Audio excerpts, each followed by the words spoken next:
Albany, Chris Wallen from Schenectady, Andrew Kreshik from Troy, Peter Comenzo from Rotterdam, Steve Strickland from Troy,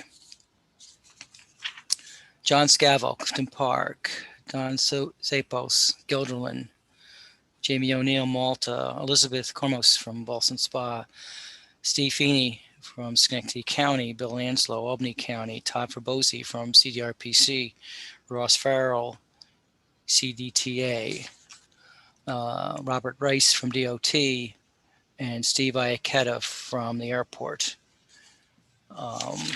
Also, Fred Mastriani, Teresa LaSalle, Brett Irving, Joshua Wiley, Andrew Tracy, Jen Saponis, Chris Bauer, myself, Jordan Solano Reed, Joe Semino, Anthony Germano, Chris, Kate, Stephanie Long, Melissa Shanley, Jacob Beeman, and Mike Burns.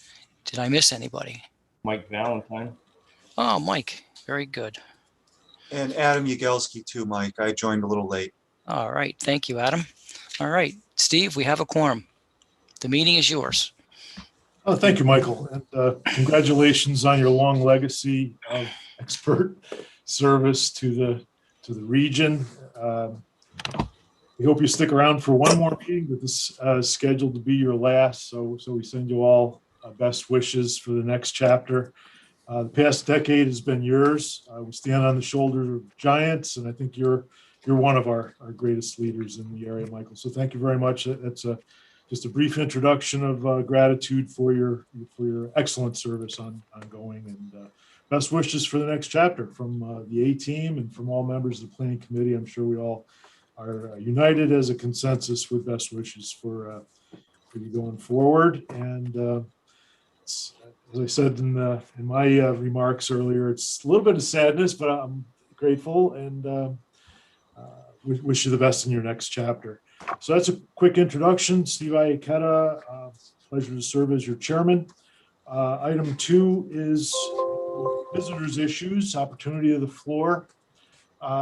Is anyone wishing to address this July 7th meeting of the Capital District Transportation Planning Committee? Please speak up if you wish to address the board at this time. I'm doing my best with Zoom. I got a strange screen up on my screen. I don't see anything. Let's see. Uh-oh. All right, there we go. I got it back. Proceeding with the administrative item 3 of our agenda, the prior meeting minutes of May 5th were distributed in advance, both paper and electronic, and excellent staff service. We would like to entertain a motion to adopt the prior meeting minutes of May 5th at this time. Could I have a motion, please? Speak up, raise your hand, unmute, of course. Thank you. I see Michael Valentine. Any revisions of note, or we can adopt as printed in the advanced agenda? One item, Steve. Thank you, Michael. On page 5, under the technical assistance program, the first sentence says that Sandy noted that CDTC funded 8 projects. Should that be inclusive of CDRPC? Joint. The TAP, as you know, is a joint CTC and RPC, so that is correct, that it is a joint effort. Michael, do you agree? Absolutely. Yep. Thank you, Michael. Thank you. All right. Any other clarifications to ensure full credit where credit is always due? Appreciate your excellent oversight as always, and perfection is our goal. Any other revisions before we adopt the minutes? Want a comma? Only kidding. Thank you, Michael. Michael B, you're ahead of us on the perfection score, I gotta say. Thank you so much for your excellent oversight and review. So motion to adopt, Michael Valentine. Yep. So moved. Thank you so much. And second by? Speak up. I don't see anyone. Second, Steve. Thank you, Bob. Excellent. Good teamwork. All in favor, please say aye. Raise your hand. Accolades. Okay. Aye. Aye. Any abstaining or opposed? Going once, going twice. Our first action is completed. Hearing none, we have consensus on the adoption of our minutes. Moving forward, our tradition is to have an expert presentation, and today's show is CDTA's Red Line Bus Rapid Transit Upgrades. And I think Ross is ready for us. Ross? Thanks, Steve, and also, Mike, you will be missed, as we've already said. It's just kind of sad to say it's your last meeting, but you'll enjoy that you won't be getting presentations from me 10 minutes before they're being given. So you don't have to deal with that anymore. But here we go. I am going to share. Jen, can you make Ross co-host or host? I passed host back to you, so. Oh, all right. You're getting it, Ross. As soon as I find you on my screen.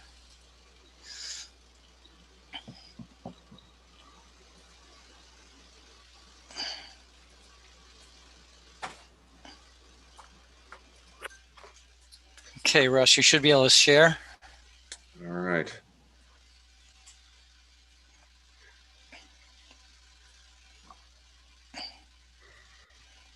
And we see your presentation. Excellent.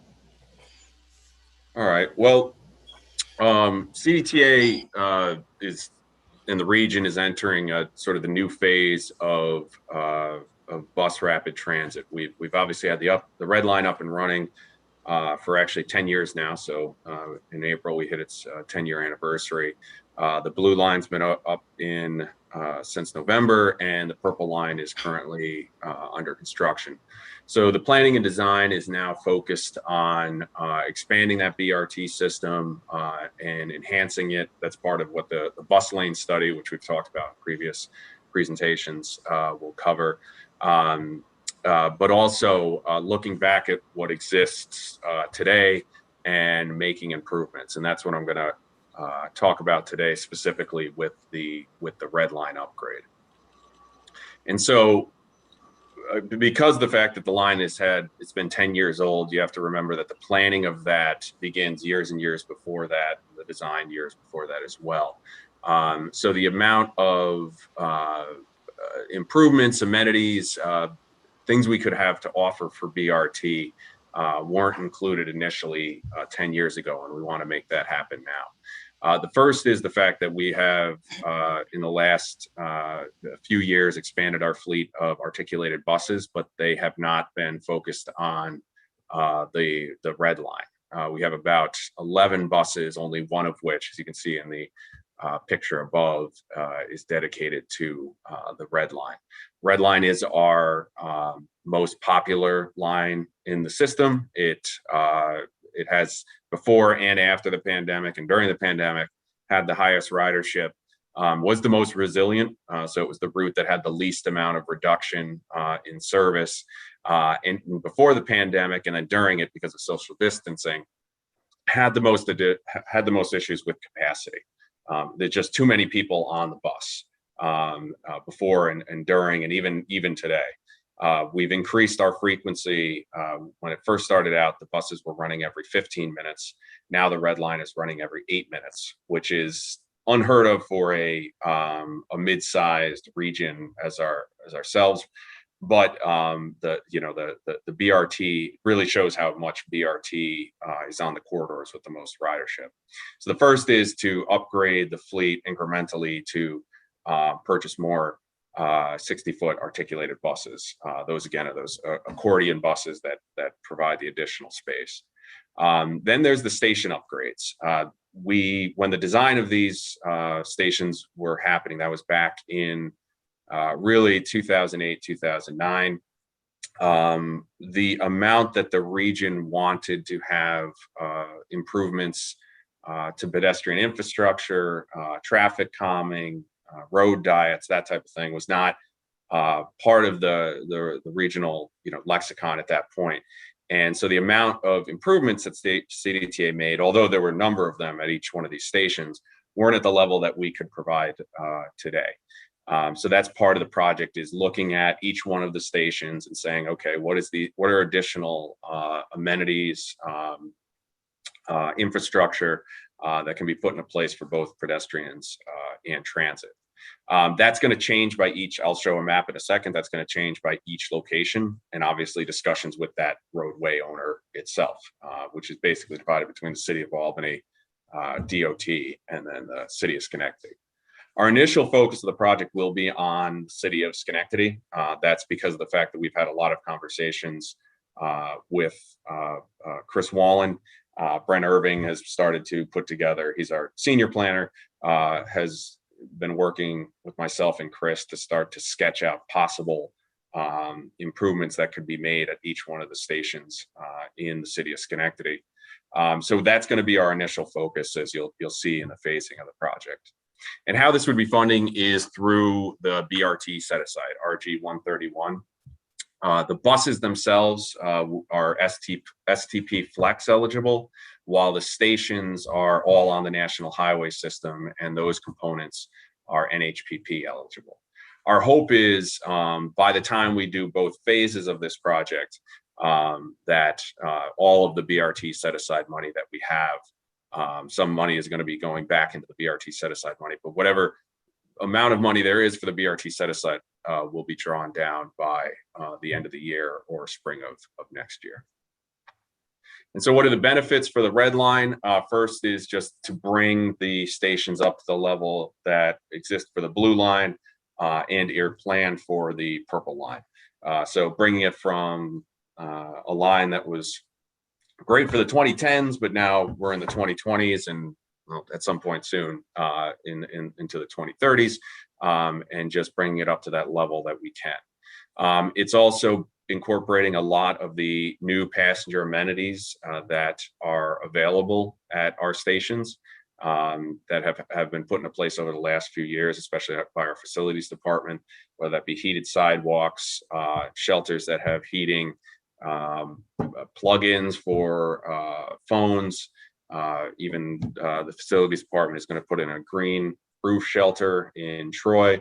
All of those new amenities that we have that make it more comfortable, aesthetically pleasing, however you want to put it, to wait for a bus, incorporating those into the red line. And then integrating, and this is one of the most important, is integrating the new mobility services that we have: bike share, car share, microtransit, which is flex. We have scooters. We're doing a scooter pilot now. What we want to do is bring all of those amenities to the station areas, which right now have a limited amount of space, and so need more area for these new amenities.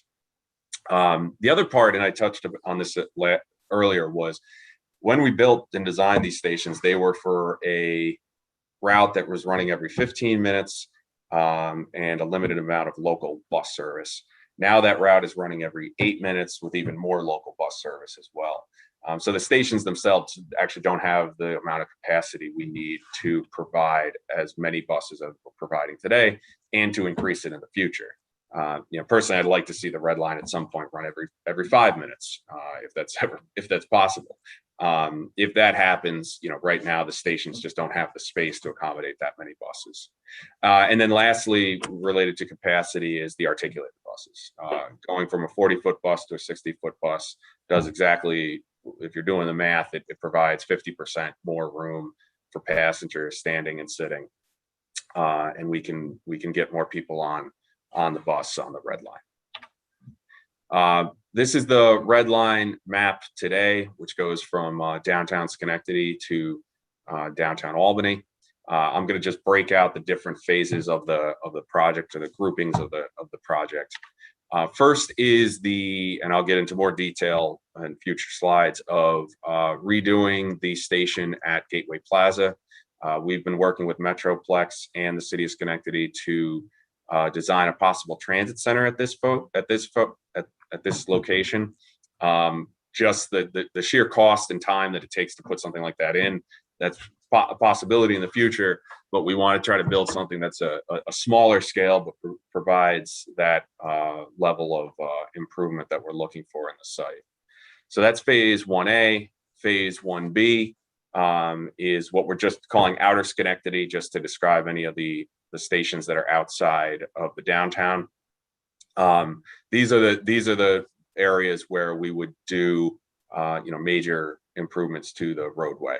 As we've been discussing with Chris and with Sandy as part of the bus lane study, it could be possibly bus lanes in large segments of this. It could be queue jumpers, a number of different infrastructure improvements that both improve the speed of the bus service, but also make it safer for pedestrians to access these locations. If you go out today, and I think Chris Brent and I, our favorite site, and I use that kind of jokingly, is Woodlawn. If you go out there today, you'll see very little infrastructure for the station in comparison to other locations. And you'll actually see that this one station is about 2 blocks away from the other station. Why that is, due to a number of issues that occurred literally over a decade ago. So what we want to do is take a look at each one of these stations, dust off plans that we've had in the past, and make improvements to make these as best possible locations as we can for BRT. Now, the next phases, it's 2A and 2B. Those are focused in Colony and the city of Albany, outer Albany, because it's outside of the downtown. Those are conversations that need to happen between CDTA and the town and village, as well as DOT, and then in city of Albany, obviously with the city of Albany staff. Those scopes are to be defined. They could have the same elements that we're proposing for Schenectady, but until we have those more detailed conversations, I couldn't determine what the scope is at this point. So most of what we're going to come to in August is based around the articulated buses, as well as this phase 1, phase 1A and phase 1B. A little more description on that shown here. Phase 1A is the mobility hub. It covers the Gateway Plaza BRT station. This was part of the design for a possible transit center that we did back in 2019. We had one option, as you can see below, that didn't actually include much vertical work. It's mostly all horizontal work. But what it does do is bring all of the bus services together to one point for easy transfers between the BRT and any local bus service. And as you can see, provides ample room for other services. Adirondack Trailways is one of them, but also our scooter share, bike share, car share, and so on. So this is a mobility hub because it's bringing together all the different services and makes them integrated at one location. When I say construction in fall 22, spring of 2023, we all know that's, that's dependent on how quickly the design of the process occurs. So those are, for now, conceptually the dates. When we do draw down the money, which to verify that's going to happen next month in August, those details will be ironed out in our proposal. And the project partners here are both the city of Schenectady as well as Metroplex.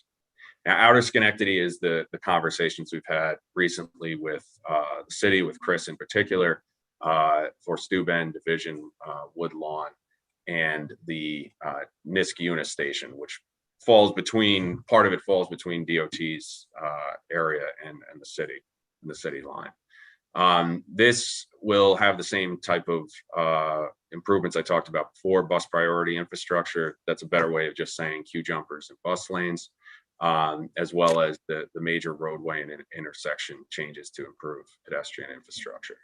So that's phase 1 and phase 1A and phase 1B.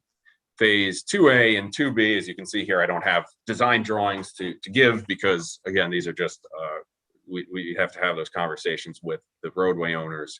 But as you can see here, I think that it sort of proves the point of the need for more pedestrian improvements at these different sites, and making better connections for the BRT. I'm putting construction of fall of 2023 for both of them. Again, that's all dependent on the process and the conversations we have with the roadway owners and how quickly design can progress. Stations not included. You may have noticed that I didn't highlight all of the different stations, and basically it's the ones in downtown Albany and downtown Schenectady. The reason for downtown Albany is the fact that, one, we've done major improvements already or the city itself has done major improvements to pedestrian infrastructure at stations at all of these different stations, both cities. So there really isn't the need for a high level of investment in new pedestrian infrastructure. In downtown Albany, part of the Washington Western BRT, these are the stations from Lark Library all the way down to the Greyhound station, which is the Albany bus terminal station. All of those are going to get a refresh and a rebrand and all of those different improvements I talked about before as part of the Washington Western BRT project. So that's not included in the scope. And the same with downtown Schenectady, in the sense that its adequate infrastructure exists today. There's already the bus priority infrastructure. You can actually see it at Beat or Not. That concrete pad is not just a concrete pad, but it's also a queue jumper. And as you can see right now from that image, there's not really major improvements that are needed at these sites. So those are not included in this scope. And then lastly, on the articulated buses, of why it is our bread and butter route. Before the pandemic, if we had 15 million rides, I think the red line was 1.8 million. I mean, that's just one line of 50 bus routes. It really shows that this is like the line that produces the most amount of ridership. And we have to do everything in our power to increase the amount of articulated buses on this line. And again, as I said, this would be funded under the remainder of the BRT set asides STP flex money. So then lastly, because it's we've got a number of different items today on the agenda. So I just wanted to touch on this quickly.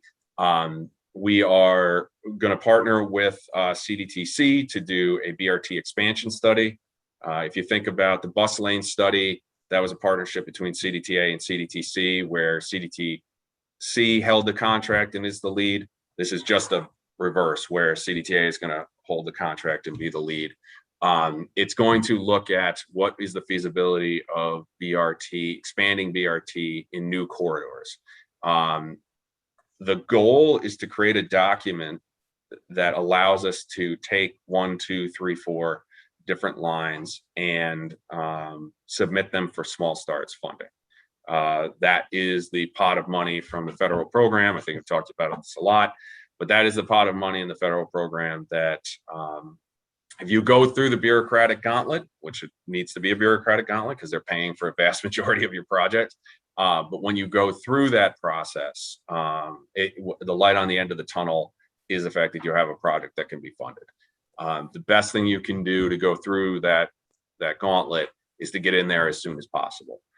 So in the past, we would spend a lot of time on the BRT conceptual design before entering into project development and entering into small starts. We've learned from that and said, okay, let's just do whatever we need to do to please the FTA, to make sure we follow the guidelines to enter into small starts. And then after we're in the small starts program, continue the design of the project. So that's the end goal, is to get as many corridors in the small starts program as possible. And this is the next figure, which I will say is a just for fun, and I will highlight just for fun because we have done no public outreach for this as of yet, this is just the planners in the CDTA having fun trying to figure out what would a 3, 4, 5, 6, 7 line system look like in the capital region. As I will notice in the box, this is purely conceptual. The point is that the end of the BRT expansion study will build us a conceptual framework that could be shown here. Whether the yellow line goes from downtown Troy to downtown Schenectady, who knows? That's nothing that we can guarantee. But this is the overall concept that we are trying to build for the region. And as a group, because I'm guessing it's going to be at least 2 lines, maybe 3, maybe 4, as a group, get all of those lines entered into the small starts program. And there's a precedent to this is in Jacksonville. If you ever look at theirs, they literally submitted 4 lines at the same time into the small starts program. And I think right now we're rolling out those 4 lines or constructing those 4 lines. So we want to sort of follow that and get as much as we can in the small starts program so that X number of years from now, the region can get that federal money to build a BRT system, possibly similar to what you're seeing today. So with that, are there any questions?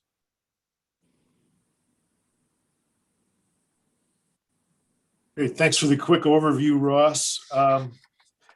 This is very exciting. Other than Jacksonville, Florida, you mentioned, are there any other pure cities of comparable size metros that we could take a harder look at on our own time? Just help us understand what our place in the national scheme is from a 10,000-foot view in the evolution of BRT. Who else is comparable? Can you share a few other metros that we could look at? Yeah, as peers? Indianapolis. The reason I bring up Indianapolis is because they have 3 lines, very similar type of city, let's say, in a very different state. So I'll just point that out, right? Because a lot of this comes from, you got to have federal money, and I'll just say the state is a different entity than the state that we live in. But the region is somewhat similar. And what I love is the fact that there are 3 lines, which I think I should know this, 2 are in operation, 1 is under construction. I forget the phasing, are literally the red, purple, and blue line. So that's the other part that's just funny, is the fact that their colors are the same colors as ours. That has been, for me, the one group. And Spokane, Washington actually is another one. Again, just going back to mid-sized region, where the region, although the population is not obviously at the size of a major metropolitan region, prioritizes transit and gives that ability for the transit authority, the municipality, or DRT, whoever it is, to build these types of systems. So off the top of my head, yeah, Spokane and Indianapolis. Thanks for that, Russ. Intermodal facilities need to be tied in a little better. Airport and train station. I don't see a direct connection on these BRT lines. Do you think that's feasible, or are they across the river and in the middle of Colony? Yeah. What's the good part about where the airport is not necessarily that, and again, not going to use this as anything but fun, right? Everybody can take the time in Photoshop and get out markers and draw different lines they want. The good part about the airport, well, the difficult part about the airport to serve from transit is the fact that and you would know this, and I think we talked about this on your last presentation, is that sort of scatter shot of origin destinations. The good part, though, is that you are smack dab in the middle of this network and our route network. And so our improvements that have happened on the other end, on microtransit, on Flex, our microtransit service, that is, in our view, really the way to go, of boosting up Flex, getting people to get on a Flex bus, drop them off, maybe just in the Flex area, right? Because the Flex area is getting bigger and bigger. If it's not, the connections quickly that you can get to I can tell you right now, the yellow, red, and purple line are all in the existing Flex area, right? So it may not be that we bring BRT to the airport, which obviously we can, and this is a big part of the study, right? Don't, after this, delete this map from your minds. So we might be able to bring a BRT line to the airport, but if not, the connections from the airport to the entire system will be improved and have to be improved for obvious reasons. Thank you very much, Russ. Other questions? I don't mean to dominate it. Go ahead. No worries. Anyone else? Yeah, this is Todd. I have a couple questions, Ross. I mean, first of all, I think, this is all great, and it's great to see the improvements and the use of transit in the core areas.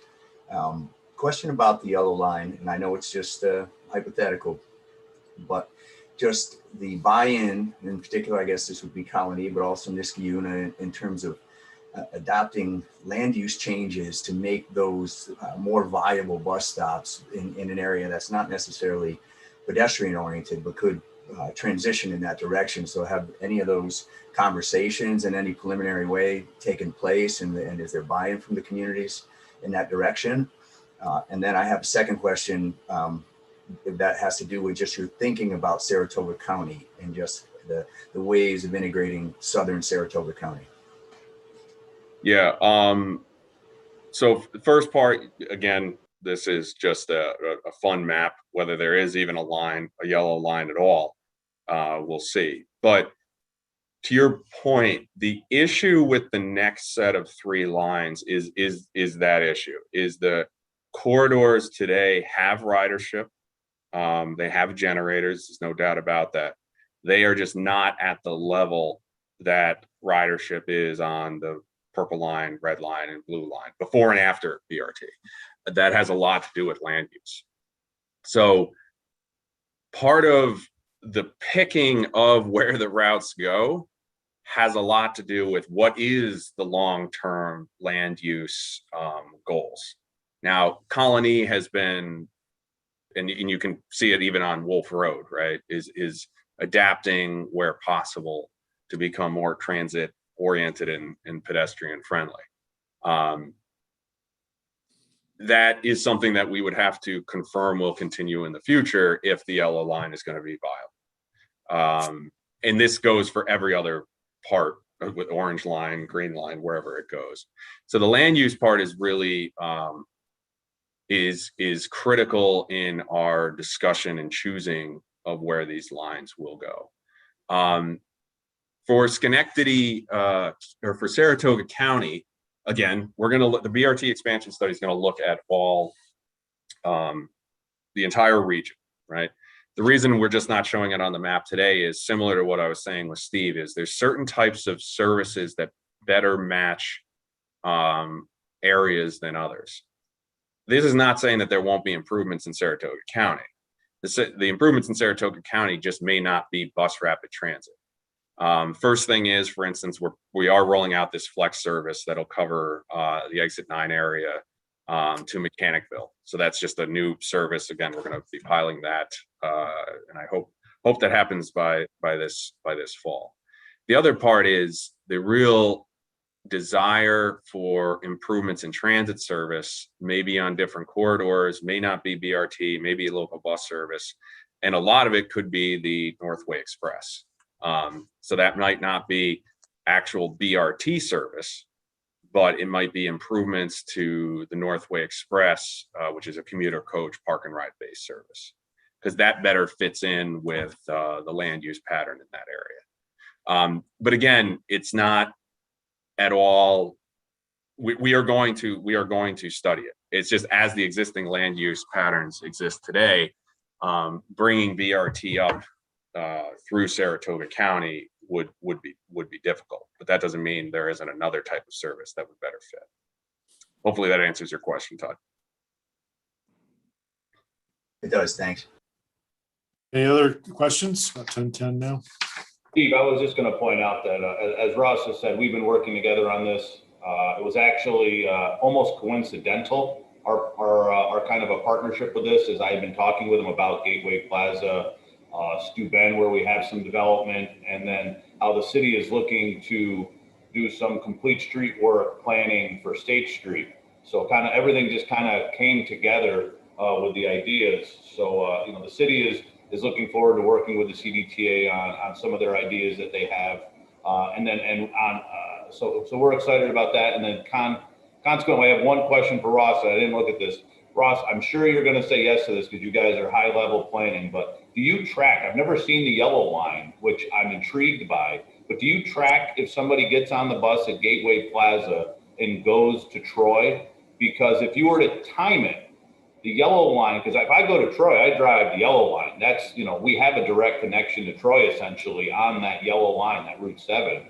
Do you track time? Because I would think that if you had patrons going or working in Schenectady and Troy or vice versa, that line would save. I mean, the ridership might be different, but the time saved would be half an hour, 40 minutes. I mean, it would be huge.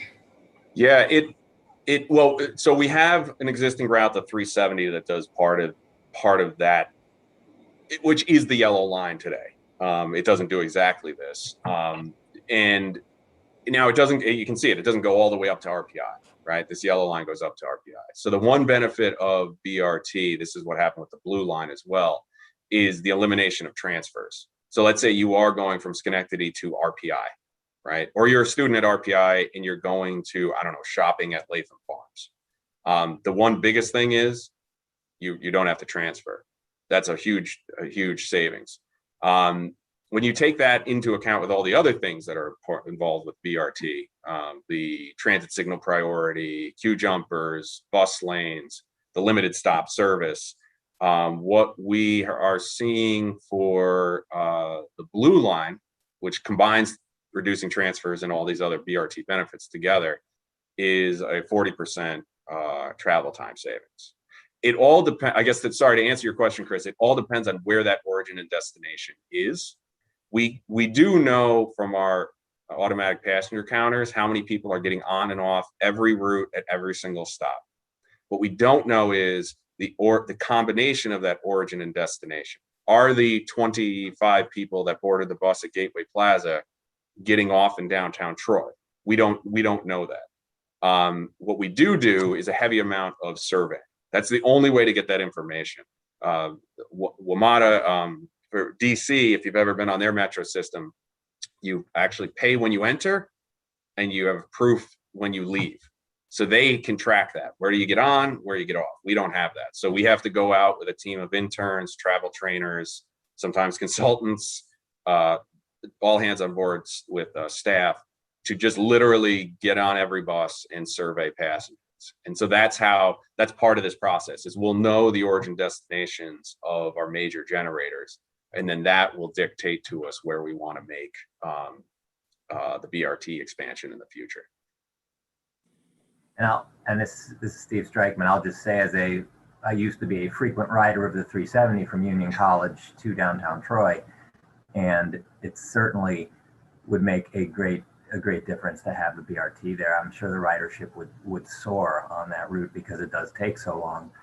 I just wanted to throw out there, when you're looking at that, and I know it's not your focus area, but when Route 7 was rebuilt, 20 years ago, what a tragic waste that they didn't put a dedicated bike route along there as well. There's certainly enough room for it. And I think that's something that should be looked at too at the same time, whether it's you or somebody else, but those should be paired. Definitely. And Steve likes to send me his shots every time he is on the 370. So I know he is a loyal rider of the route. Very good presentation, Russ. I think we covered it well, and this is all timely and appropriate background for our agenda item 5 action items coming up. But first, we've got to deal with fiscal constraint, which is our running story. Agenda item number 4, and Michael will lead us on this with the tip summary. Table 4 was in our advanced agenda. You ready, Michael, on the fiscal constraint discussion? Yes. So I'm showing my screen. I hope everybody can see this. This should be quick and easy. The good news is we are maintaining our fiscal constraint despite, we always have small adjustments to the tip. So despite any amendments that the planning committee has seen or any other small adjustments, we're maintaining our goal of less than 5%, whether over or under, on the tip table 4. So good news, fiscal constraint is being maintained. Any questions? Any recent communication since our last meeting with the federal highway folks? No, I think they're satisfied. I know they're satisfied with with these results. So you probably won't hear that much from them unless there's a problem. No news is good news. Thank you. You got it. Any questions, or we can move forward to our action items under item 5, tip amendments. No questions on fiscal constraint. Okay, marching forward. 5A is the T136 bus rapid transit expansion study. Well, covered well by Ross. This is not policy board, and our review is important. is an addition of a project from a regional placeholder set aside. That's the RG 131 Ross mentioned. Cost increase 350,000. NA comes from the RG 131. So that is a zero increase, no offset. Anything further, Ross, you'd like to present on item 5A? No, I think we covered it. Very well. Are we ready for a motion? Is everyone comfortable, or is there any discussion at this time? Entertain a motion, please, to adopt the T136 BRT expansion study. Motion? I'll make a By motion. Chris Wallen. All right, good partner. And seconded by? Bill Anslow. Thank you, Bill. Excellent. All in favor, please say aye. Raise your hand. Aye. Aye. And any abstaining or opposed? Going once, going twice, hearing none, our consensus carries for item 5A. And 5B is related on the T134 State Pin 1824.71, the Washington Western Best Rapid Transit Phase 4 outlined in the presentation. Similarly, not policy board, but our action is important for being over $500,000 increase, but no change to total costs, about a 3%, right, Russ? So no offset required or offered, and so it's a balance. Anything to add to the presentation on 5B T134, Ross? No, if there's any questions, Melissa Shanley has been leading the effort for CDTA on this, obviously wrote the letter and is working with the FTA and the staff at CDTC. So if there's any questions, feel free to ask, and Melissa can answer. But yes, it's just additional funding for Washington Western BRT that we need to put on the tip. And ridership is good on that, Russ, with the all the colleges. Colleges are back in session, I believe. It is. They are. Those routes are the 10, 11. Well, the 11's not running right now because it's the summer, but 10, 11, and the 12 are doing better. We hope that the colleges get back in the full swing in the fall, and then we can assess what the ridership level is at that point. Excellent. Any other questions or discussion? A motion by? Steve, I'll move it. Randy? Thank you, Randy. Okay, seconded by? I'll second that. Krashek. Or no, it was Adam. Adam, you're on the screen. Okay, seconded by Adam Migelski. Thank you, Adam. All in favor, please say aye. Raise your hand. Aye. Any abstaining or opposed? Going once? Going twice? Hearing none? 5B is hereby adopted by consensus. Thank you for your support, everyone. Item 6 on our agenda is the CDTC and Regional Planning Commission Technical Assistance Program, and Michael will give us the overview. Sorry, so sharing my screen here. So these are the two projects that we are proposing for inclusion and for funding. I think we have someone from CDRPC who can talk about these. Is Martin? Are you available? Great. I am available. Thank you for letting me sub in and fill in for Mark, who is away on the West Coast. I appreciate the opportunity. I'll be very brief. We have two projects. The Greenbush one is mapping that will inform future planning and growth. The Gilliland study is a growth analysis and mapping that are prelude to a comp plan update that the town is anticipating. So I see that Mike has shared a screen with a little bit more detail on these two projects. We certainly appreciate the partnership with CDTC in moving these projects forward. We feel we offer a very good value to the communities we've been working with throughout the region, and we look forward to rolling up our sleeves and taking on these two new projects.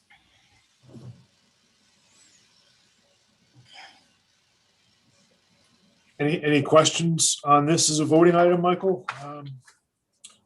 It is a voting item. Discussion? All clear. North Greenbush. Okay. Are we ready to move it? Everyone comfortable? We'll tap. Overview. Motion by? Make a motion, Steve. Bob Rice moved and second by, I'll second it. who's that? Chris Wallen. Thank you, Chris. All right, so we have a motion and a second, and we're ready to vote on these TAP items. As outlined, all in favor, please say aye, raise your hand. Aye. Aye. Any abstaining or opposed? Going once, going twice. Hearing none, our TAP item is hereby approved by consensus. Thank you. Item 7 on our agenda is Unified Planning Work Program Amendments, as presented in our advanced agenda, UPWP. And Michael will give an overview. And this is also a voting item. Go ahead, Mike. Yes, I'm sharing the screen. So at the end of each year, we offer amendments if amendments are needed for items in our budget which have gone slightly over their budgeted amount. And it's part of the closeout for the fiscal year 2021. We don't always do this. We do this probably in the last 5 years. I think we've done it twice, but last year was kind of an unusual year. So we're looking to, these are just really moving amounts of money from one UPWP task to another, where we have underspent one item, overspent another. So you see on the screen, we're looking to increase the program support and administration category by 15,000, and the LRTP, which is our New Visions effort, by 2,000. Mostly these changes really resulted from the need to increase public participation in the process. As you know, last year there was a renewed effort or a new effort by our staff to remotely and virtually receive public input and public participation in all of our processes. But certainly within the New Visions update, and also within the certification process that we went through. So we'll go to the second page here. The first page is an FTA grant, is our FTA funding, and the second page is our FHWAPL funding. So you'll see that we also are looking to move some money from program support to general development, and from our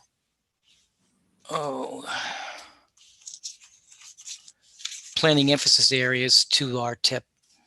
So these are changes, again, end of year changes. We do need approval before we do them. So are there any questions from the members about these budget changes? Thank you, Michael. Looks fairly routine, consistent with all prior years from my view. Any other comments or questions around the table?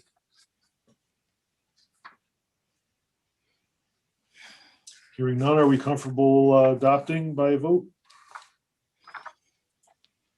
Anyone further comments or questions? All right, this is the UPWP, item 7 on our agenda, year-end budget revision. So this wraps up your 2020 through 2021.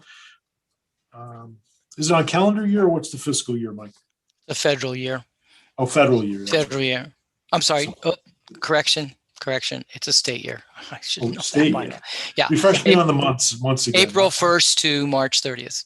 Thanks for the clarification. All right. Play people here. April 1st to March 30th. Very good. Any other questions around the table? We can vote on this budget revision for UPWP. I'll move it as chair. Second, please. Steve, it's Randy. I'll second. Thank you, Randy. All right. All in favor, please say aye or raise your hand on the screen. All in favor, please say aye. Aye. Aye. Any abstaining or opposed? Remember to unmute. Going once, going twice. We carry our consensus forward. Thank you for your support, everyone. Now we move into discussion items. Item 8 is the TIP application and evaluation update presentation. Michael and staff will guide us on the TIP update. Go ahead, Mike. Okay, I am once again trying sharing screen here. Hold on. So we've talked about this in several of our planning committee meetings, keeping you informed of our efforts here. But basically, there are 3 different projects going on to improve our TIP process, and we are looking to you see on the screen to improve our project application, to automate that so that members can go to the, go on and get on the internet and fill out the information and send that to us. We are going to have a presentation today, short presentation there on the project application from Jordan of our on our staff. Before we do that, just want to mention that we're also part of this process. We revised our merit score sheet. None of the actual scores changed. These were mostly changes in some of the wording to clarify the criteria so that it was better understood by both the members and the staff. We talked about this earlier, several months ago. We received a few comments that we made some technical corrections on, and the copy of that score sheet is in the package. And then as part of this process, we're also looking to streamline our data management. We receive a lot of data. When we receive about 120 new project applications, there's a lot of information. So we're trying to streamline that so that the data is easily handled automatically through software processes, and that's going on also. We have some fact sheets and some summary data tables that are part of that process that are in your package. You can look at your leisure, and I'll show a few of them here. Before we go on any further, I'd like to go to Jordan. Jordan, are you ready to review the project application? Yes, I can walk us through that. Okay, I'm going to give you, make you co-host here. Hold on a second. Okay, you should be ready to go. Let's see, perfect.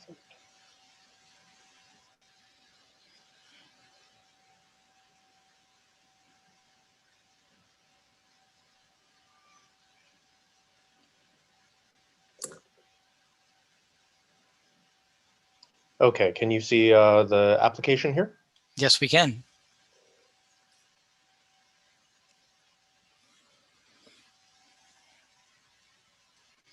Hello, hello. Oh, perfect. Sorry, my screen froze for a moment. Can you hear me okay? Yes, we can, and we can see Okay. the application. Excellent. So this is a preview of the application as it currently stands. As Mike mentioned, we're moving to an electronic form, so that way the process of applying for TIP projects can be expedited. The current form has 6 sections to it, and will only show the material that people need for their specific projects. So we're hoping that it results in less paperwork for everyone overall, a little bit of an easier process of proceeding through the application. So I'll proceed forward here. Let's see if it'll let me get through the crosswalks really quickly here. So it also allows us to put an emphasis on connections to our other planning efforts. So asking members to bear in mind that this is a part of our new visions process. It also allows us to streamline some of the material that relates to eligibility.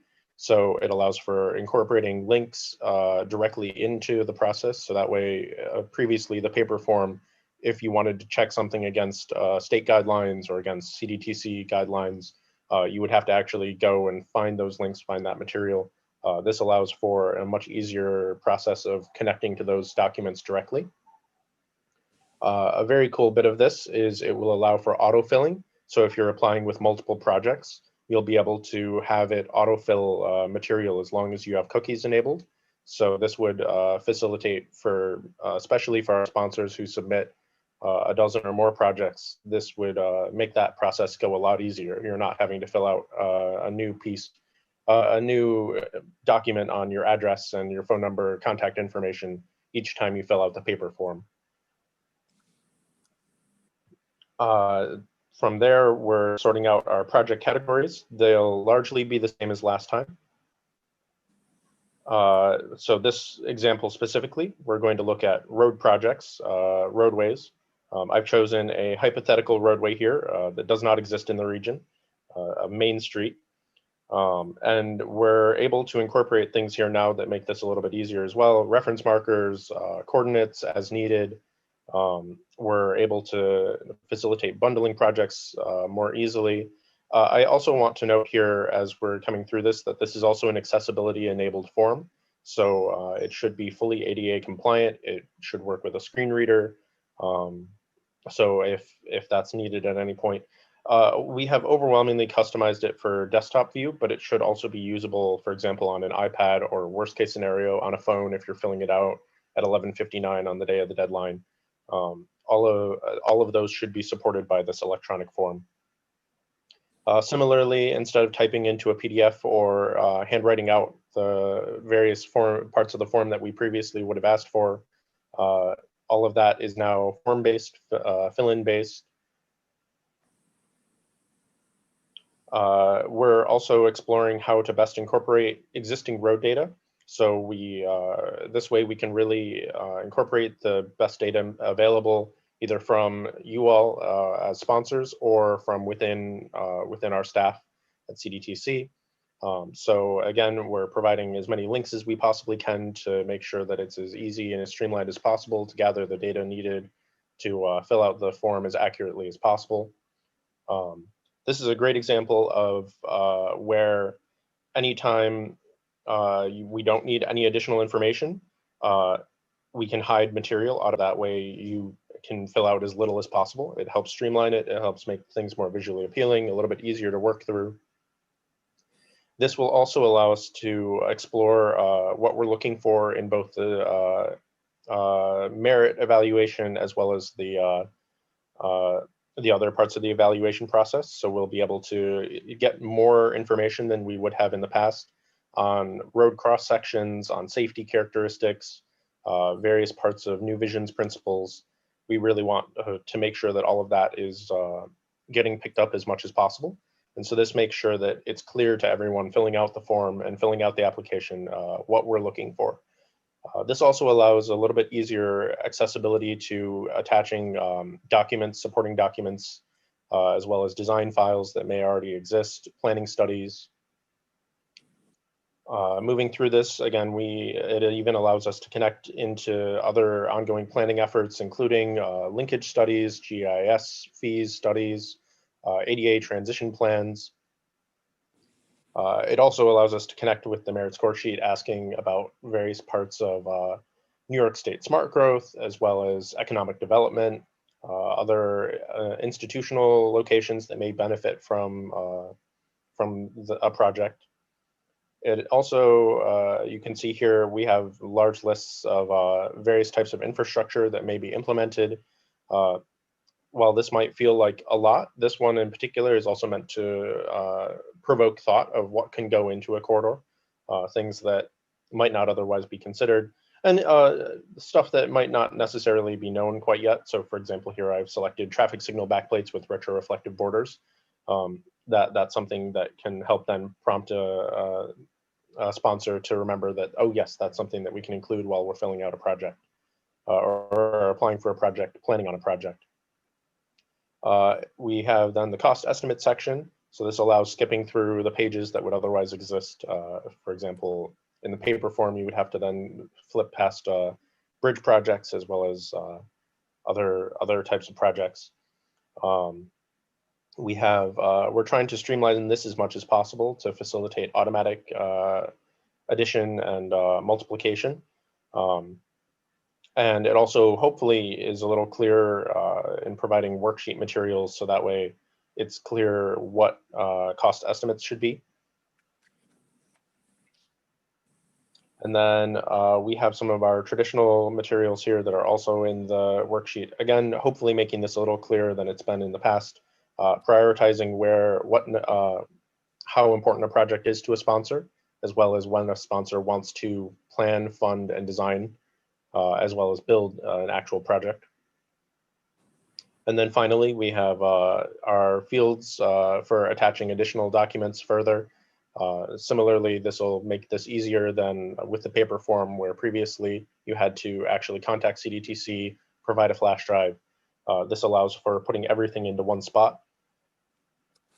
And from there, you hit submit. And it's asking if I'm a robot again. Oh no.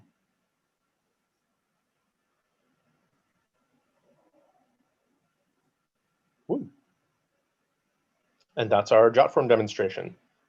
We also have capabilities in here of it allows sponsors to save midway. So if you're working on a project, you realize you're missing information, you can actually save. It will allow you to pick up where you left off. Various email confirmations. We're working currently on making sure that all of this is downloadable in PDF form as well. So that way you can keep track of everything for your records. We'll also receive confirmations on all of your submissions and be able to hopefully save them in PDF form as well.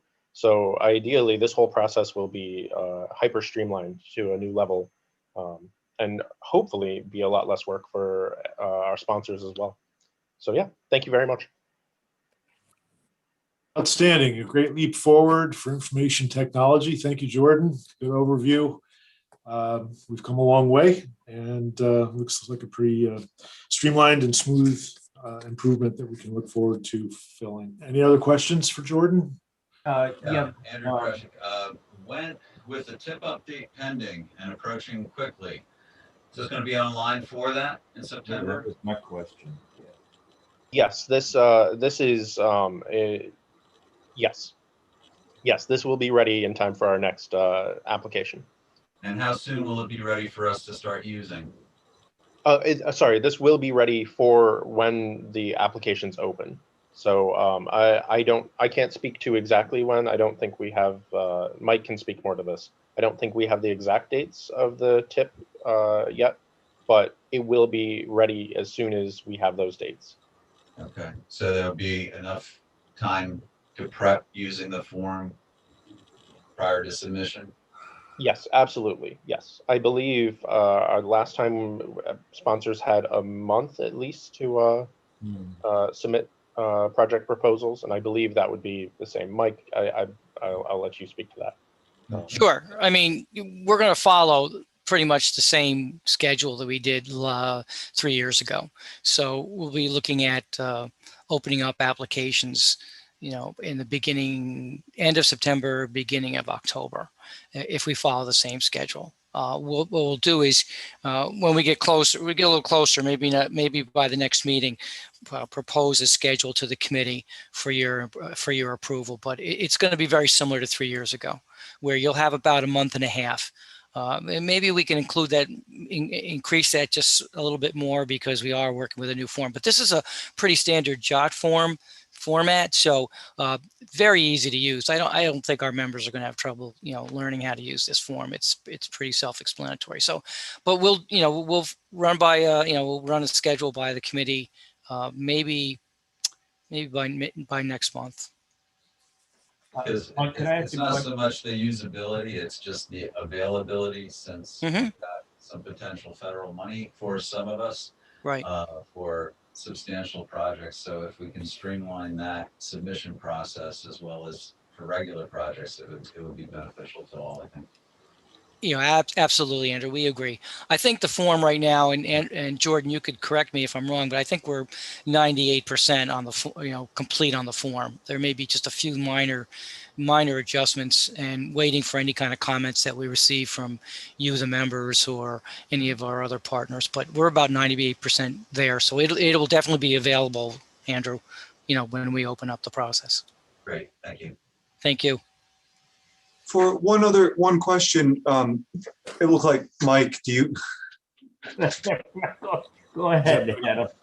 Michael?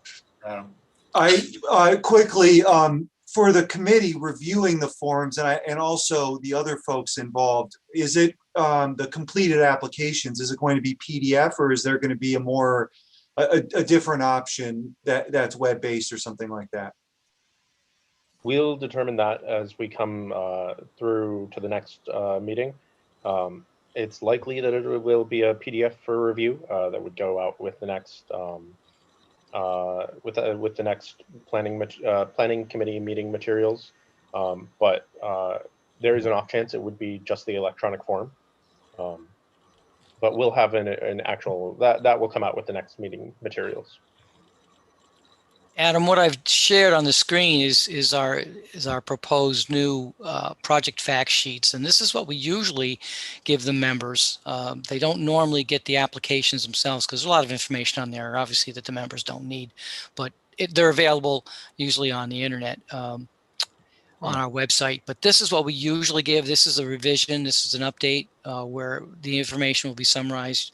We added a map, and we have made it much more clear when it comes to the project description and the benefits and the scores. So this is what we're looking to do when it comes to taking all that data and the evaluations and summarizing it so that the members have a really good sense of the project itself. And of course, again, more details if it's necessary or requested is always available. But this is what we're looking at for our project fact sheets. And this is what, again, these are several project fact sheets that we'll, examples of, but this is a part of the process of the improvements that we're proposing and working on right now. All right, Mike, can I get a question into you? Absolutely. Thank you. Most now my other questions have been answered through prior questions. I tell you, this Zoom stuff, raising your hand doesn't work. I just want to let you know, okay?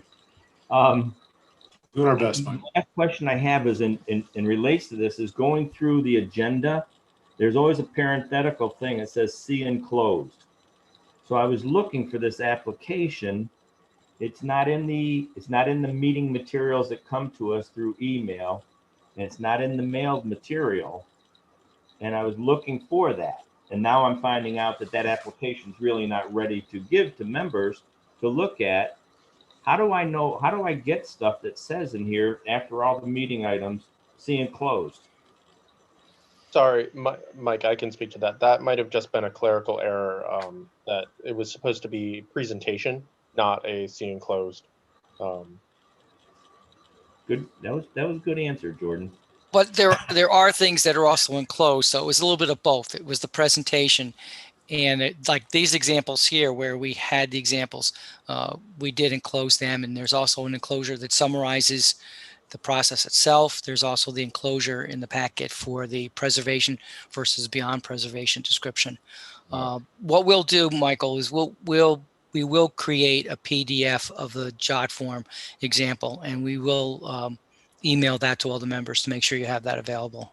I appreciate it because I deal with others out of my office to forward material to. So not having it and we're discussing it, I'm going to get questions later. Absolutely. I appreciate that. Thank you. You'll have that. Thanks. And I do want to clarify that this is still just in discussion form, that it will be for the upcoming meetings that we Understood. We'll make sure you all have it so that we can actually review it for approval prior to it going live. So this is purely an introductory presentation on this material. Well, seeing as our next meeting is August, and then I believe I don't know if we're in for September or not. I don't recall. So are we looking to approve this application at the August meeting? Yes. Okay. I just put the summary that this is in your packet, and on the remaining schedule, the August 4th Planning Committee meeting, we hope to finalize and approve all the tip materials. So that's why we will get you a PDF of the application, because we would like any comments you have before that meeting, and then then propose to approve all those materials at the August meeting, and then from there to the policy board, which just happens to be on my birthday, September 2nd, for final approval by the policy board. Thank you all. Would you consider a frequently asked question sheet and maybe a summary user guide kind of format, Michael, for the new form? It does appear very user-friendly, I agree, but FAQ and brief user guide is probably a good cover for that as well. Yes, Steve, we'll take a look at that. That's a good idea. Thank you. Okay, very good. Anything final on this new streamlined form? Looks like progress noted. And next item up is item 9 on our agenda, New York State Open Meetings Law update. Michael, you're going to guide us on an update on Sunshine Law, Open Meetings Law? Yes, I have in your packet. There's a brief summary. I'm trying to get to that. so I can share it. So what happened last week, well, actually on the 24th, the governor rescinded an executive order that he put into effect during the pandemic, during the early stages of the pandemic.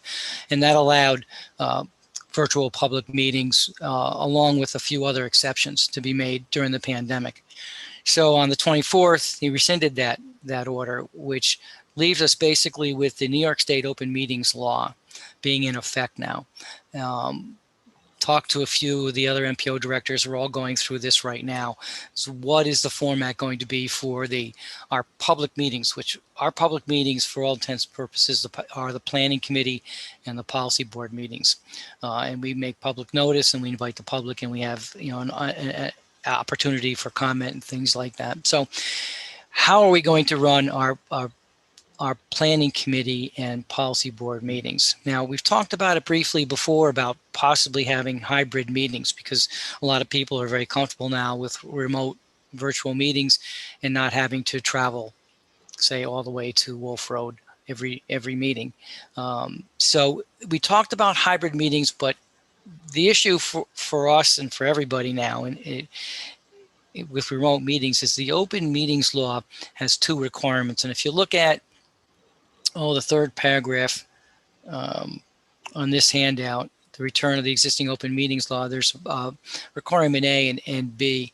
In B, that you basically have to be able to view and hear each public member during the meeting. And then B, if there's a remote meeting, the public has to be able to go to that location where a member may be remotely attending the meeting and participate in the meeting at that location.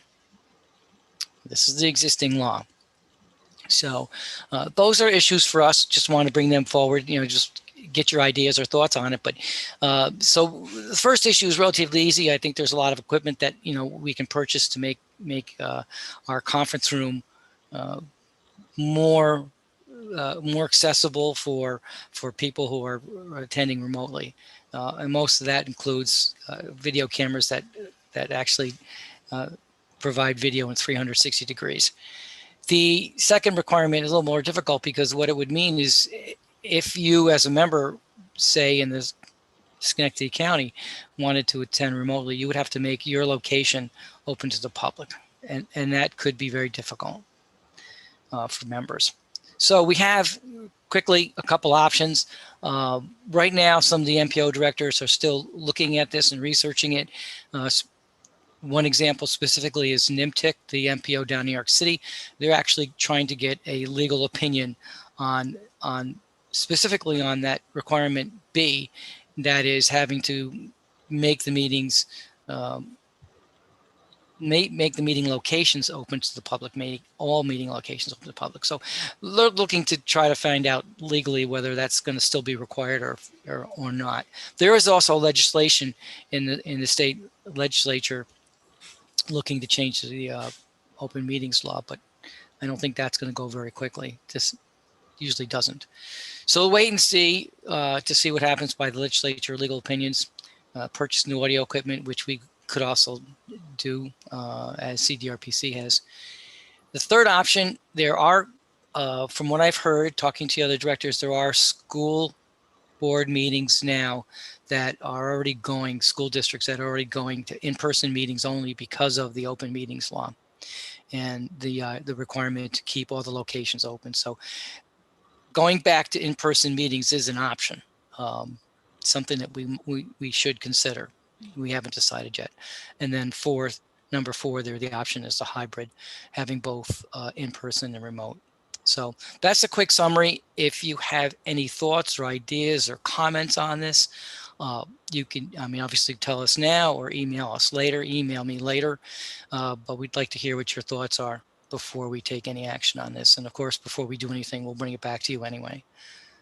That's the open meetings law. And you may, as a municipality, be undergoing the same, having to deal with the same requirements.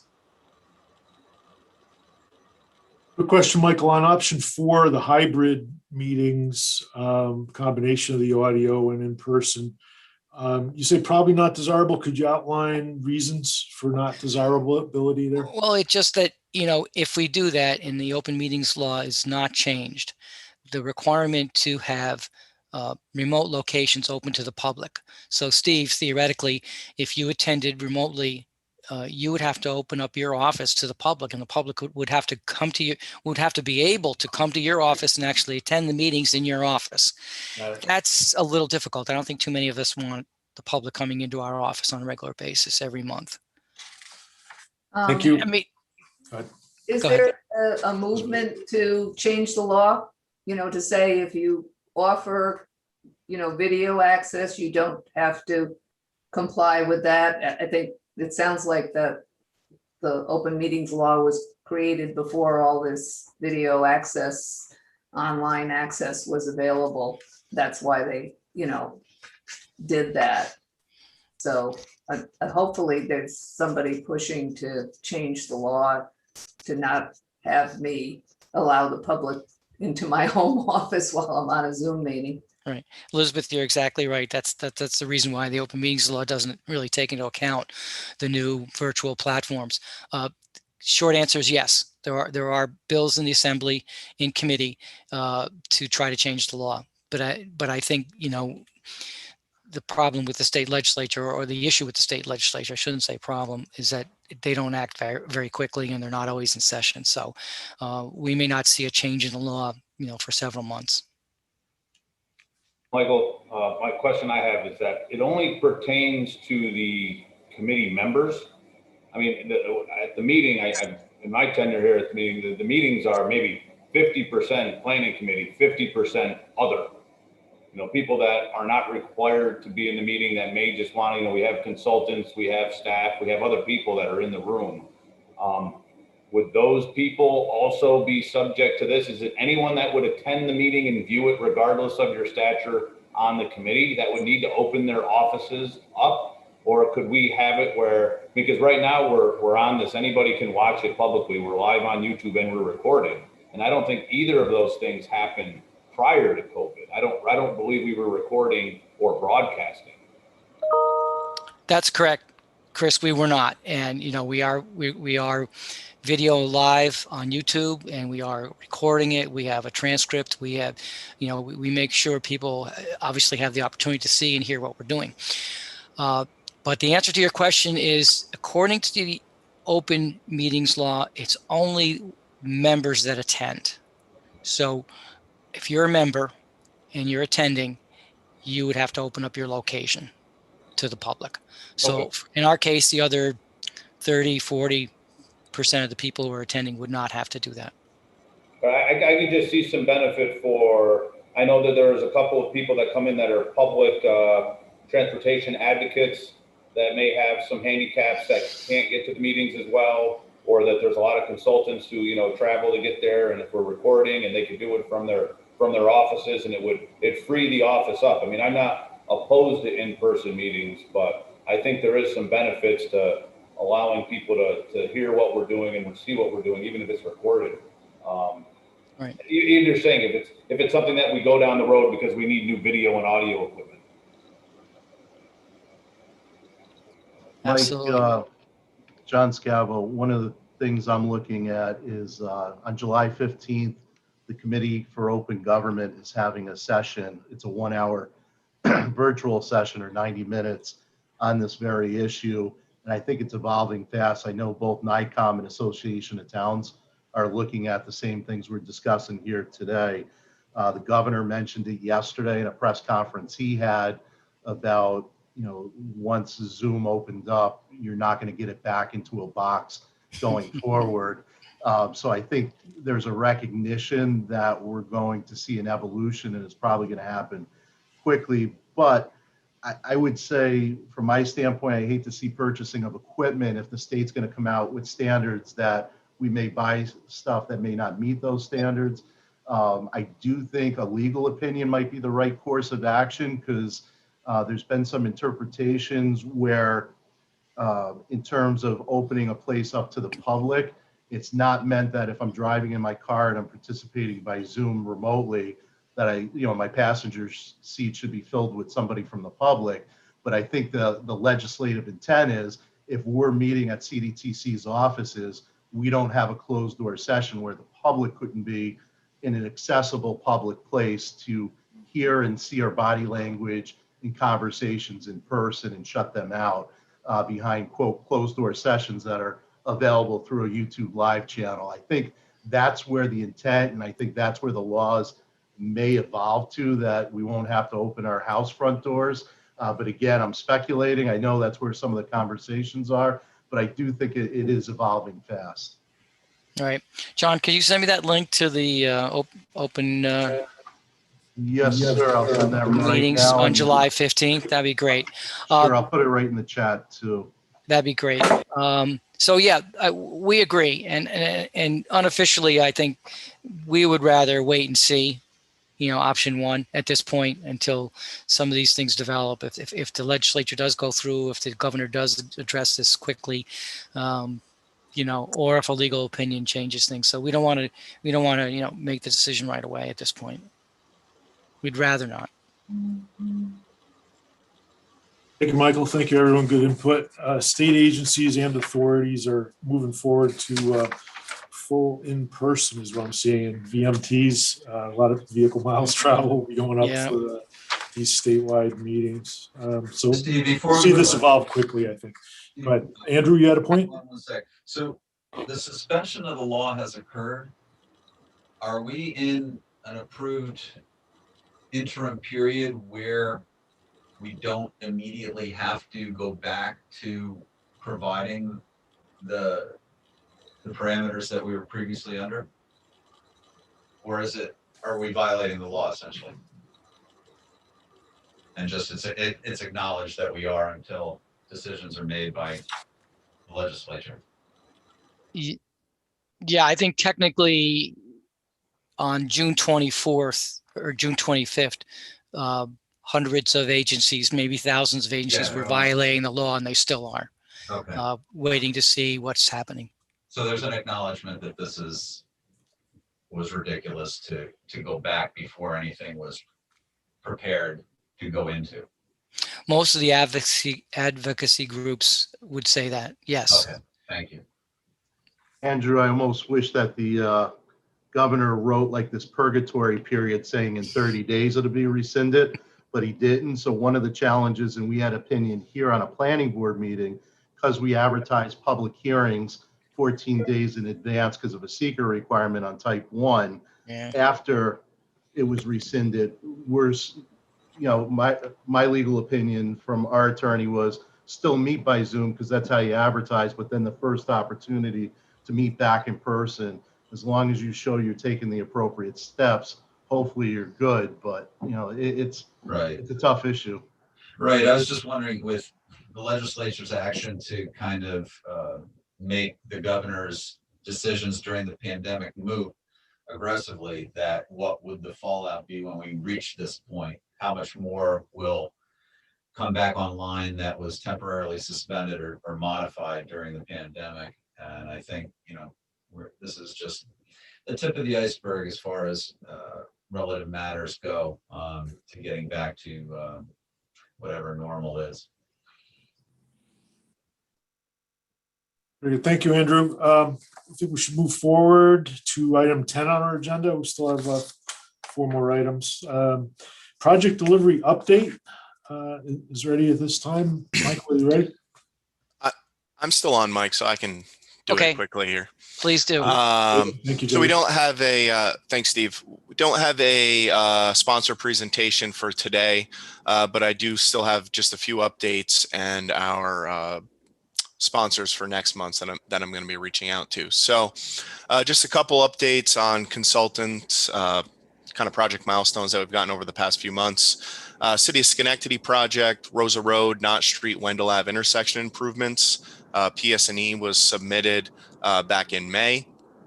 Town of Clifton Park, Moe Road multi-use path. We had NEPA concurrence received back in May as well. And another Town of Guilderland West Old State Road sidewalks project, design approval granted in April. So those are kind of our project milestone updates.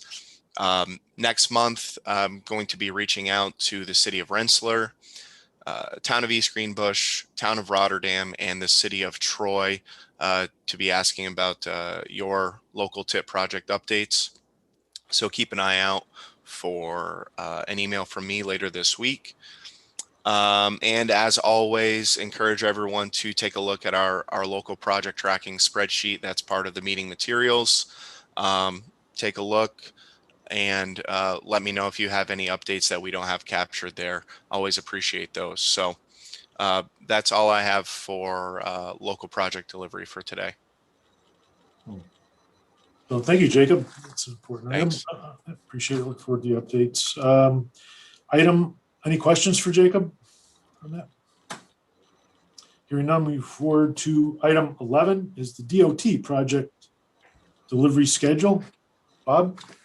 Yeah, thanks, Steve. DOT's letting program for 21-22 remains the same that was handed out, I think, 2 meetings ago. We've got the interstate, the overhead sign replacement project will be let in a couple weeks with a number of sites on I-90 and 787, as well as in August, the letting for the 890 major bridge rehab in Schenectady. But we still remain on course for this year. Unless there are questions. Thanks, Steve. Thank you, Bob. Thank you for the review. Any questions on DOT front? Going once, going twice, okay. Then we have item 12 is the status of the CDTC planning activities, which are staff reports, Alpha through G Golf. First up, Michael on the Ballston Spa pedestrian bicycle master plan. Jacob, are you still available? Oh, Jacob had a meeting, so he had to leave. I would basically refer to in your project or in your handout the table for this particular linkage study. So, Mike, I can speak to it a little bit. oh, you are there? The secondary on it. This is Jordan. Okay, Jordan, go ahead.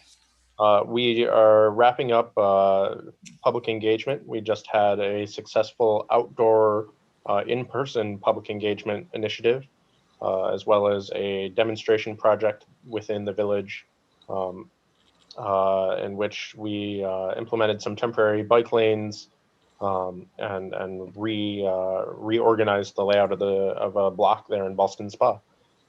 Yeah, so with that wrapping up, we should be moving forward into the next stages of the linkage project. And that's it for me. See a thumbs up from Elizabeth. Thank you. Nice. Thanks, Jordan. Any questions on that? Ballston Spa and pedestrian bicycle master plan. Next up is the Manans land use regulations update. Is Rima with us? Yes, hi. Thank you, Rima. Hi. So we've, the steering committee has met twice already and completed a sort of self-paced field visit of the particular sites around the village to assess, just sort of make observations about the land use, state of the land use in the village right now.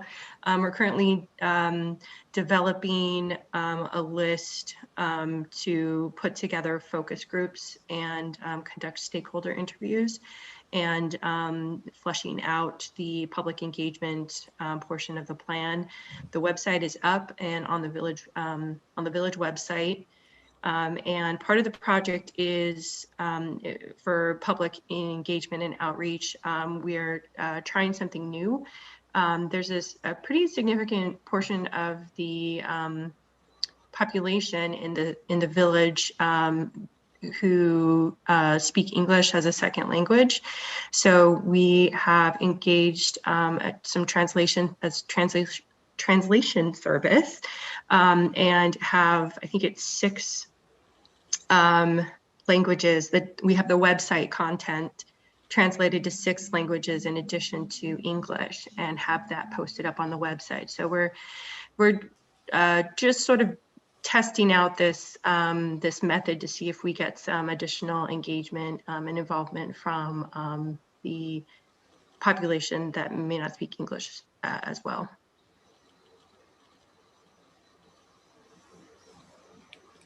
Any questions for Rima on the Manans, land use regulations update. Very interesting. Rima, hearing none. The next item, 12C, is the Scotia Downtown Connections Plan. Andrew, are you ready to give us an overview? Yes, thank you, Steve. Good morning, everybody. This linkage study is progressing well. The existing conditions report is complete, and that was shared with the Study Advisory Committee. We had the third meeting of our Study Advisory Committee last week on June 30th. The consultants prepared and presented all of the public outreach materials, and they were reviewed and discussed by the committee, and a schedule for public outreach was established as well. The project website is expected to go live this week. The project website will have all the information and documentation on the project, and it'll have a form for leaving public comments as well.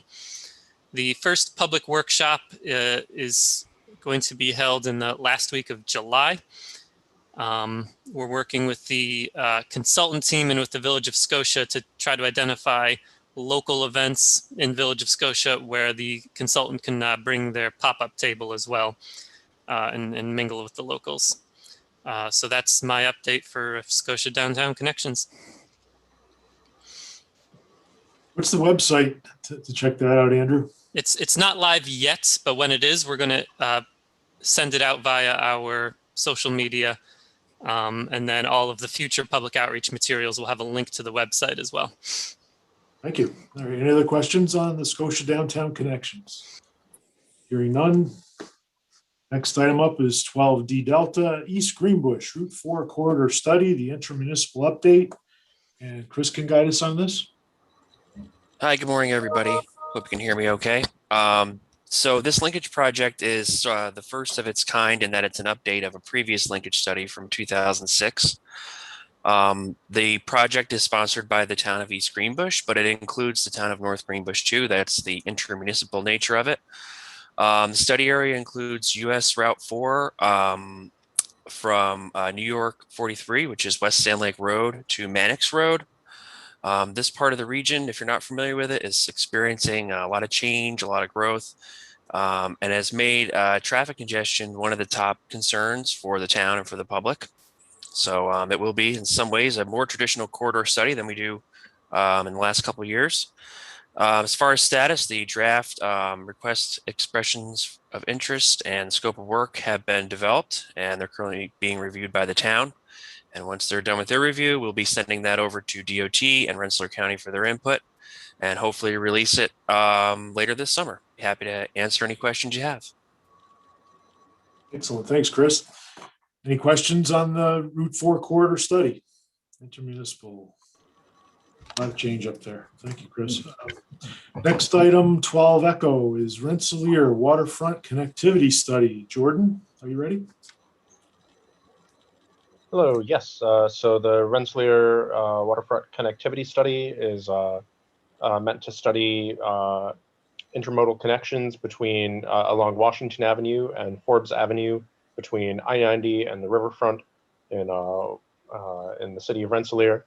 The REI, similarly to previous ones, has been developed. The draft is done. It's in review currently by the city. And from there, we're going to release it to other partners for review, and similarly hope to have it available for release in the coming, hopefully before the end of summer here. Yeah. Great, thanks, Jordan. Any questions on Rensselaer Waterfront Connectivity Study? Okay, moving right along. 12F Foxtrot is the Troy Federal Street Corridor Study. Michael? Okay, so the project manager is Carrie Ward, and she is on vacation this week. So this study evaluates or is evaluating the bike ped, vehicle options for redesigning Federal Street between River Street and 6th Avenue, including looking at a roundabout at the river. Right now, the MOU has been signed, memorandum of understanding between the city and CDTC, and staff is working on, staff with the city is working on the draft request for expressions of interest, which should be out soon. And that's the status of that linkage study. Thank you, Mike. Any questions on the Troy Federal Street Corridor study? And the last item, we're ready. 12 G Golf is a smart communities toolbox. Jen Saponis. Jen. Sure. So CDTC is in the process of contracting with WSP, with River Street Planning, to develop a smart communities toolbox. And some of the objectives of the toolbox is to define what smart communities means for the capital region, how technology can be employed and integrated into transportation planning and systems here, and creating a roadmap for how local governments, specifically our local governments, can use technology, or what may be some strategies for us as a region moving forward to improve traffic operations, efficiency, mobility with some new technologies or evolving technologies that we have somewhat been employing, but could maybe there's potential to do more of. So that project will kick off at the July 22nd Regional Operations and Safety Advisory Committee meeting. And there'll be an email going out soon to invite others who may be interested in participating. Okay, thanks, Jen. Any questions on Smart Communities Toolbox planning? And that's a wrap on our staff reports. Thank you, everyone. Good to get these updates. Next, item 13 on our agenda is the status of overall planning activities throughout our region for each member agency. And first up is the Regional Planning Commission. Let's see, Mark's away, and it was regional planning. Who is here for regional planning? Refresh me. Martin's on. I was Martin, waiting to see if Martin was going to give an update. Thank you, Martin. Yeah, please. Sorry. Sure. So I'll give a quick update on the project I'm working on, which is the City of Troy's growth analysis study. We are working with the City of Troy and mainly with the City of Troy. We've had a difficulty getting some data from the 2 satellite communities, but we're looking at analysis of traffic conditions that are impacting congestion in the City of Troy and proposed activities that are located just outside the border that may impact traffic on several corridors entering into the city. We're also looking at some methods to chart and work with communities for contributing sewer flow. Troy is under the limits of a combined sewer overflow permit that limits their ability to contribute, prohibits their contributions to combined sewer overflows or dry weather overflows within their city. Several of Troy's system is employed to convey sewage to the county-owned interceptors. And so we're working with the City of Troy to basically identify opportunities, strengthen communication, and work with other municipalities in order to alleviate some of those issues that create some consternation with growth beyond Troy's borders. So that's the one project I am working on that I know the most about. Todd, do you want to provide a couple of updates as far as the other projects that are working through the process? I believe we've wrapped up the Ballston Spa technical assistance project, and that involved data and mapping analysis that is feeding into their comprehensive plan effort. And as you already noted, we have a couple pending new projects to undertake. And then other than that, the only other, we still don't have census data we're waiting for that to finally be released, and that's been delayed. We do expect it, I believe, this year, but it's going to be late in the year. And then just lastly, I just wanted to note that the Clean Energy Communities Program that CDRPC manages and that I specifically manage, one item of note on that, because a lot of the communities, if not almost all that are involved in this meeting, are already participating and have become designated in that program. And we're in a second phase of that program now. And there are some new action items that communities can take. And one of them is campaigns.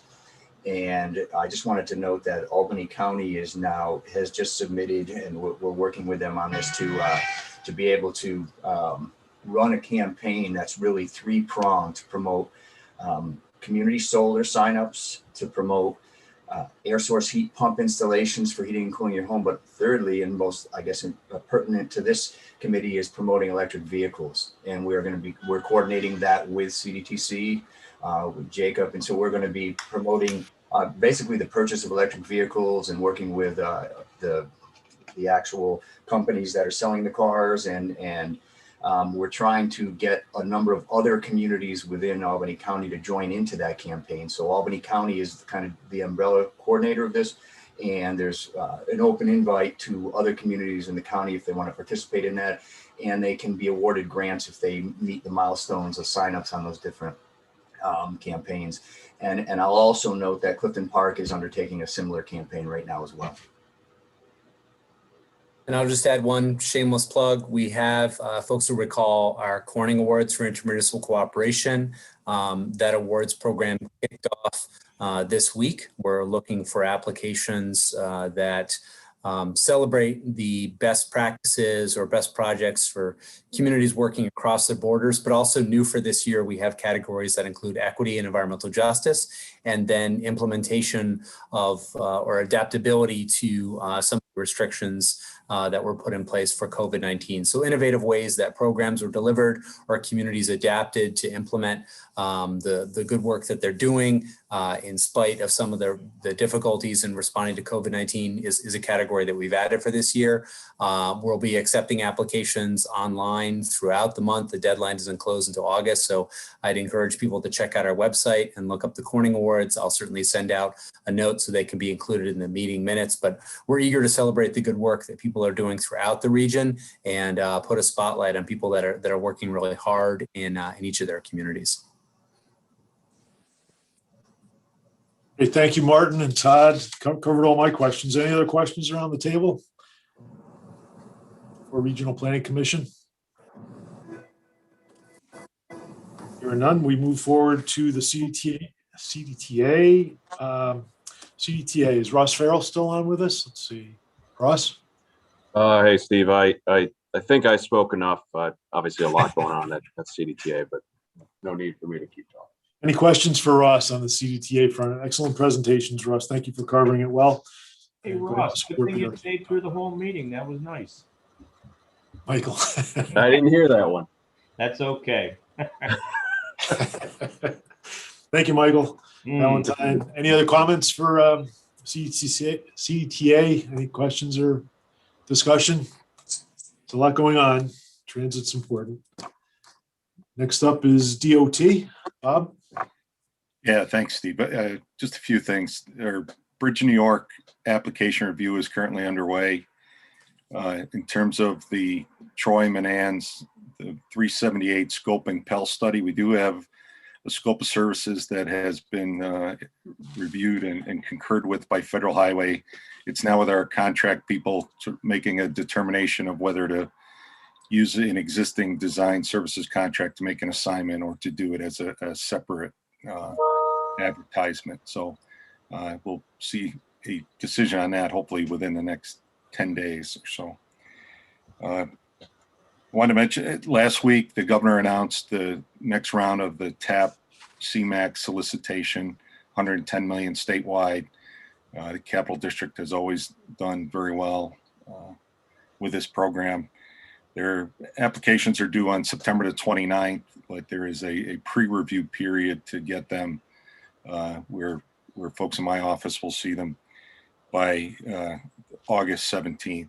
So all of those resources, there's webinars on the Grants Gateway, as well as there's going to be a couple particular scheduled to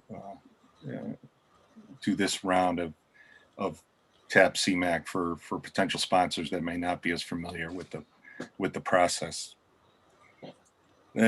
Last thing I want to, we are certainly having some growing pains with the transition to the statewide financial system, SFS, along with the Business Services Center, whereas DOT was one of the last agencies to be part of the statewide clearinghouses for payments and such, because we do process so many, whether it's an order from Staples at the residency all the way to multi-million-dollar reimbursement request for a local federal aid project. These all go through the OGS clearinghouse now, the Business Services Center, and we used to be paying bills between 10 and 14 days, and things are not running as smoothly yet. So I hope you bear with us. There was some literature material that went, whoever the contact was for the comptroller's office had for the municipality, that would have been where the literature was sent to regarding onboarding to SFS, and had several people reach out to us. We do have supplemental material. It is on the department's website. If you can't navigate that, we can get copies of it. There is the frequently asked questions and sort of their baseline presentation, but that is still something we are working through and a very focal point to get this streamlined. But in terms of when payment requests come in, sort of grouping them together is very helpful. Even things, the supporting documentation, the size of the files can sometimes be an issue. But please don't hesitate, reach out. We're all working through this together. And with that, are there any other questions? Appreciate the time, Steve. Bob, I have a question. It's Mike Valentine. On the CMAC, there's a note in there that ADA transition plans must be in place. And I'm not sure even if the last time through, if that note was there or if any other project applications have that note. Is that something that's being adhered to strictly? It's funny, since last week, that's probably the number one question that's come out, is that statement that's in there.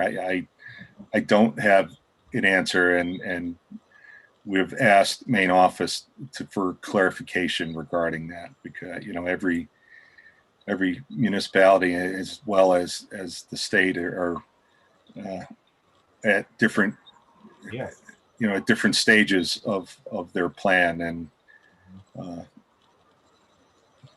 I don't have more on that, Mike. That is a clarification question though that folks have asked, and hopefully we'll have something shortly. All right, appreciate it. Thank you. Very good. Thank you, Bob. Any last questions for DOT? Next item on the agenda list is the Thruway Authority. Is Tim Wainwright here? I didn't see anyone from Thruway Authority. Is anyone here? Michael, any alternate for Tim Wainwright or anyone else? Thruway Authority will move forward. Yeah, I didn't see anybody, Steve. Thank you. All right, next up, Albany County Airport Authority. All right, and I'll address passengers are still lagging 2019 just by about 25 or 30%, but coming back. The missing component appears to be the business traveler and international travel, but recreational and personal travel has come on very robust form. So our employments are slowly coming back to pre-pandemic levels. Cargo continues to be strong, about 10% above the 2019 levels. And we are advancing our capital program nicely, as well as the association with Hudson Valley Community College for the first Aeronautical Institute for aeronautical technical training. The ATI here is about to take off for this fall semester, is what my understanding is. There's association with HVCC. Had a good kickoff event for that. Back to the capital side, we're completing 4 new energy efficient passenger boarding bridges. The Secretary of Transportation just announced about $6.4 million for airside pavement rehabilitation. That's Taxiway Alpha, our primary runway and taxiway system, $6.4 million. And there may be additional grant announcements shortly as we near the end of the federal cycle. Any questions on airport interest? I'd be happy to answer. Thank you. And next up is the Port District. Tony Vassell, you're with us. Tony, take it away. Okay, thank you, Steve. Well, at the Port of Albany and Rensselaer, when you compare the first 6 months this year versus last year, we're up 20% on ships and barges and 25% on tonnage. And the reason for the main reason for the 25% increase in tonnage is the imported wood pulp coming in from Sweden that's utilized in Bounty, Charmin, and Pampers. On another note, offshore wind is creating a lot of positive wind in the region. The three contractors, Equinor, Marmon, and Wellcore, we've been meeting with them continuously. This year, 21 is planning and then clearing the 83 acres in Bethlehem. Construction will begin next year in 22 and completed in 2024. And lastly, we just completed construction of a new 60,000 square foot warehouse. So things are doing well. Okay, thank you, Tony. Any questions on port growth and activities? Excellent report. Good news. Exciting news on the wind front.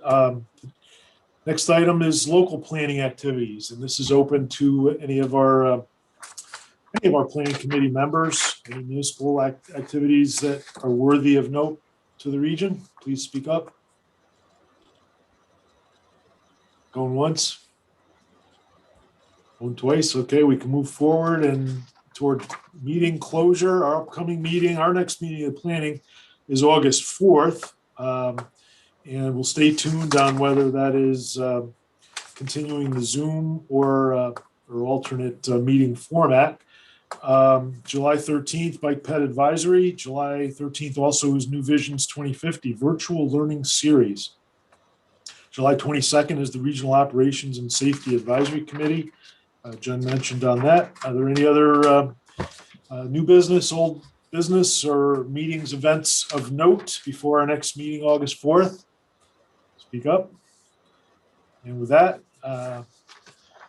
closing remark would be a standing ovation for Michael Franchini. If this is your last meeting, Mike, eternal gratitude and thanks for all of your excellent service, lessons, wisdom, and humor. Thank you so much. Standing ovation to Mike. Here, here. All right. Thank you, Michael. Hope to keep in touch and hope to see you maybe on August 4th. We'll see.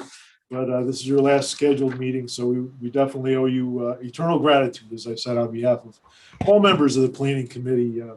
Huge thanks and Godspeed and best wishes for your next chapter. So thank you.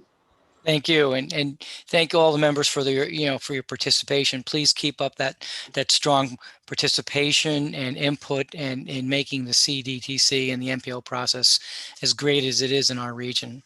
I really think it's one of the best. So thank you all for all your efforts. Best to you. Yep. Bye-bye. Thank you, Michael. Motion to adjourn. Move second. All in favor?